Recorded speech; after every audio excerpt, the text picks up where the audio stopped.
उलट दिशेने वाहनं चालू असल्याचा हा व्हिडिओ समोर येतोय, ज्यामध्ये कल्याणमधील नथुराम मार्गावर वाहतूक उलट दिशेने चालू असतानाचा पाहायला मिळतंय। त्यामुळे अपघातांचा धोका देखील वाढतोय आणि स्थानिक नागरिकांना हा मोठा त्रास सहन करावा लागतोय।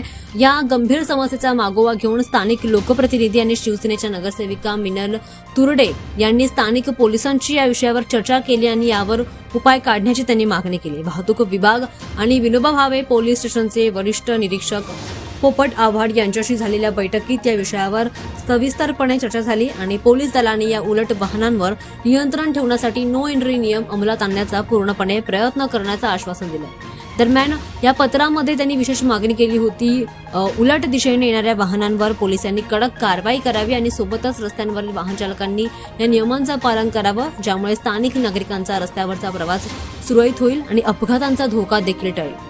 त्यामुळे स्थानिक नागरिकांनी देखील या नियमांचं पालन करून पोलिसांना सहकार्य करावं अशी विनंती करण्यात आली। या प्रकारामुळे वाहतूक सुरक्षितता आणि स्थानिकांचा दैनंदिन प्रवास सुरळीत होण्याची अपेक्षा व्यक्त केली जाते। या रस्त्यावर पोलिसांनी नो एंट्रीचा नियम अंमलात आणण्याचा पूर्णपणे प्रयत्न करणार असल्याचं आश्वासन दिलंय। त्यामुळे इथे होणारी वाहतूक जी आहे, जी एकाच रस्त्यावर उलट दिशेने चालू आहे, ती कमी होण्यास मदत होईल।